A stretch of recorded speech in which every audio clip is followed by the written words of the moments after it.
What's your sense from reviewing the material that you've seen? What is the strategy that's going to be utilized by our military? What type of action do you expect? It's going to be a modern-day blitzkrieg. They're going to go in as air, sea, every possibility. Their idea, I think it's called... shock and awe. Shock and awe. What does that mean? The idea is to hit them hard. When they begin to react, you hit them again before they can fully react. So you keep them off balance, you seize the initiative, and then you roll over them. The debate is pretty much over. We've heard the peaceniks and all of that, and we respect dissent, but when the bombs start flying and the bullets start shooting, we expect all Americans to rally around their country. And if you don't, you're a bad American, and if I hear about it and see you misbehaving, I will name your name on the radio and television and let everybody know how bad an American you are. And that goes for everybody out there. It's not a threat, it's an advisory, like a weather advisory. The record, the U.S. military is one of awesome competence. The record of the U.S. military is second to none in the world. Therefore, how people can assume that we will lose anywhere we go is beyond me. There simply is no evidence of it. We don't lose. And we don't lose because we're the best. And by the way, you know what you're watching? And a lot of you aren't used to it. You're used to 8 years of Bill Clinton. You're not used to somebody that takes a principled stand. You're not used to somebody that knows how to lead. You're not used to somebody that doesn't rely on Dick Morris, triangulation, focus groups, and all this other. This is leadership.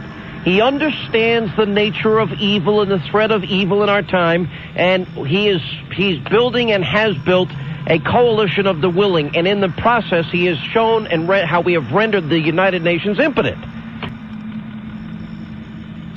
And we're afraid that he's going to hand off his 8,500 liters of anthrax to somebody, and it's going to be used over here. It's very simple. That's what we fear. And we know this guy's a terrorist enabler. We know he funds suicide bombers. We know he does all kinds of bad things. So why not get rid of him with the world's cooperation? The world won't cooperate because they're not the targets. We are. Now, when you confront a guy like Mike Farrell, who's the most articulate of the Hollywood peaceniks, and you say, look, Mr. Farrell, you believe the weapons inspectors can contain the anthrax. That's what you believe, but you don't know. So you're putting your safety and the safety of your family in the hands of Hans Blix and his guys. I mean, come on. You wouldn't do that if there were somebody on your block with a machine gun. You wouldn't say, oh, I'm going to let some outside guy handle him. You'd handle it. You'd demand the police disarm the man. And if the police didn't disarm him, you'd get a machine gun of your own. All right? So Farrell's got no answer to that. He basically says we have to work within the UN, we have to. And then tellingly I said, if when all is said and done, because we will defeat Iraq, we find all this anthrax and we find all these violations, will you apologize to President Bush? No. Where are the Democrats now applauding? Where are they acting in concert with the administration over this good news? They're not saying a word. And the reason they're not saying a word is because they're devastated. Because they have set themselves up to only benefit when Al-Qaeda strikes again. That's the truth, my friends. The Democrats, with all they've said, have been setting themselves up for another terrorist attack so they can point fingers of blame at the administration and say, see, they haven't been doing it. That's what Hillary's speech was all about, setting the stage for another attack. Well, a problem. We captured Khalid Sheikh Mohammed. We got his computer.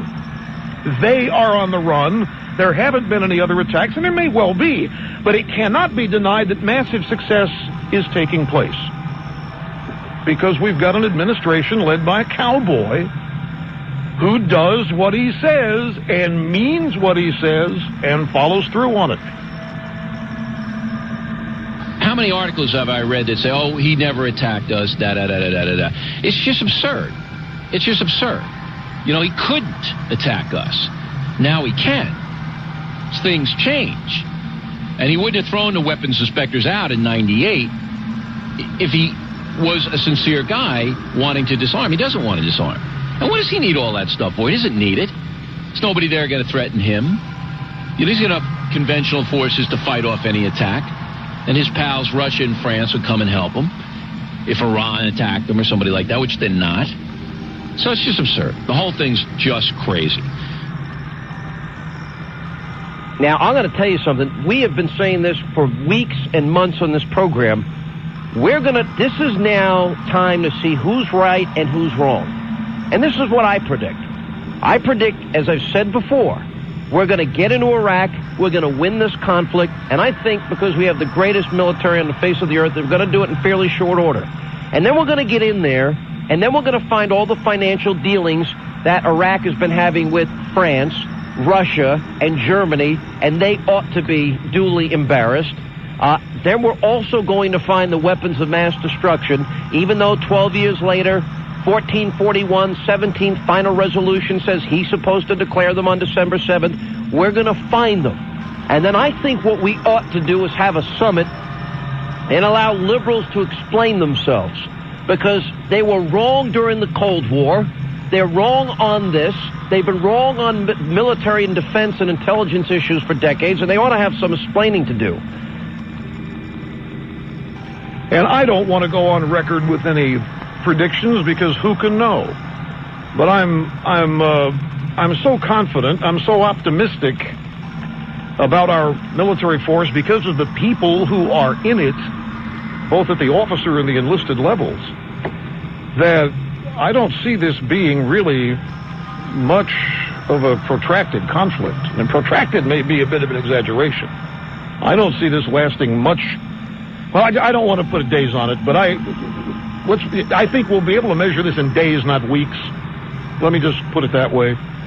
I think, again, the doubters and the detractors, not only in this country and around the world, are going to be dazed. I think they're going to be stunned. I think they're going to be overwhelmed at a number of things. How proficient our troops are, how quickly they act, how soon it's over. I think people are going to be stunned to learn what has been going on in Iraq for the last 4 years, for the last 10 years. I think people are going to be amazed. I think that those who have stood in solidarity with Iraq and with Hussein are going to be so profoundly humiliated and embarrassed that many of us are going to stand up and cheer at their humiliation. I know I'm going to want to. The last thing I want to say before we bring in our guest is I was out in California last week, as many of you know. And it's very interesting, the psychology of Los Angeles, the nation's second largest city, vis-a-vis New York. Los Angeles has not experienced any terror at all. They watched it on television, just as you would watch a movie. All right? New York has experienced it. I mean, we have dead people here. We had chaos here. We have a collapse of an economy here. We have damage all over the place. Most of us know people who have lost people and the damage that caused their families and all of that. It's real for us here in New York. In L.A. and in many, many other parts of the country, they sympathize with us here in New York, but they haven't felt it. It's not personal to them. All right? Where it is personal in New York, in D.C., in Pennsylvania, where the plane went down, it's personal. We know that these people will kill us. And to say that Saddam Hussein is not going to kill us or hurt us, that is the most ridiculous statement in the world. That's what you believe, but there's no provable fact. And I said on this broadcast 4 times, and this will be 5, that if the Bush administration invades Iraq and there's no weapons of mass destruction to be found anywhere, and everything's clean, and Saddam is misunderstood, and the people in Iraq resent us from removing him, I'll apologize. I'm not going to be a Mike Farrell. I'll say I was wrong. I'll never trust the Bush administration again, and I'll vote for whoever the Democrats put up against him. I will do that. I promise you. If that happens, if this whole thing is wrong, then I will admit, I'll be the first one out there admitting it. Okay? But I don't believe that. From what I know, from what I've seen, and I've been there, ladies and gentlemen, all right, this is the right thing to do for America. I don't care about Chile, with all due respect. Mexico, I don't believe, is a friend to the United States. France is a downright enemy. France is an enemy to the United States. All right? I don't care about those countries. I care about this country. And we have to eliminate threats worldwide against this country in the age of anthrax. and terrorist killings of civilians. The public school curriculums that don't teach them about World War II, but they do have a very activist left-wing curriculum, especially in colleges, and it gets pumped into their heads, and their parents don't even know what's going on. They're abysmally ignorant of history. That's all I have to say. Yes, that's right, of true history. They don't learn about Iwo Jima. They don't learn about the boys at Pointe du Hoc in Normandy. What they learn about is how terrible Europeans were and awful things we did to Indians and all kinds of junk. Just absolute junk, and how wonderful Islam is. Now, what kind of a terrible surprise they would be in for if this country lost? God forbid. Well, we're not going to lose, Stan. We're not going to lose, and thank you for the call. We're not going to lose because God is on our side in this. God is on our side. I think that, President Bush fundamentally should be applauded for his moral clarity on this matter, like so many others, and his commitment to protect the American people. He and I both took an oath to uphold the obligation. Yeah, but wait a minute. Excuse me, Congressman. I know you took an oath. Yep. I know he took an oath. But aren't you getting a little tired of this endless postponing of action?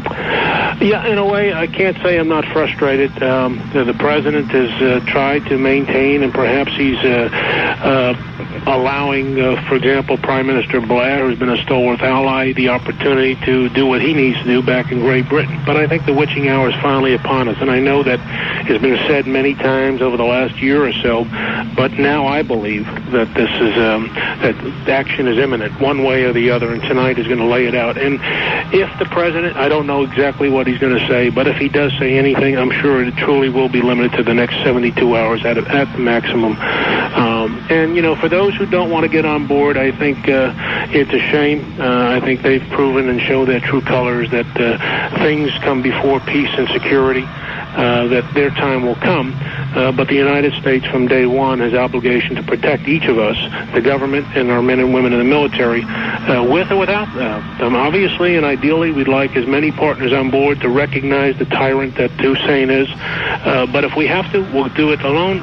But even said that, it's not going to be alone, because we'll have countries like Italy and Spain and the United Kingdom and so many others who've recently tasted freedom on board. And ultimately, not only will we not abdicate our responsibility to protect the American people, but I think simultaneously will liberate many who are currently oppressed by a murderer and thug in Saddam Hussein. All right, so Sunday at New Dorp High School, Staten Island at 1 p.m., is that right? Yes, sir, and we encourage all to attend to show the men and women who are bravely serving overseas, particularly by Sunday. Who knows what's going to be happening, but we would love everyone to attend. The veterans organizations locally are working with us, along with the Borough President's Office of Staten Island, and it's merely a very simple way of saying that this community of Staten Island and Brooklyn, and indeed the rest of America, appreciate, respect, and admire the sacrifice that they're willing to make as we sit here back in the United States of America. Thank you very much, Congressman Vito Fossella, 15th Congressional District, and you can tell the Congressman that if I'm able to make the arrangements, and Commissioner Fred Pantaleone should understand what I'm talking about, I will be there too. I think it's an important thing, an important affair to get out there and register your presence. There's lots of things that are strange about that answer. That our flag was still there. Oh, say does that star-spangled banner yet wave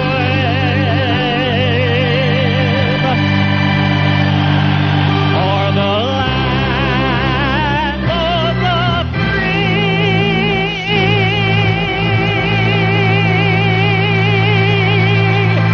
and the home of the brave.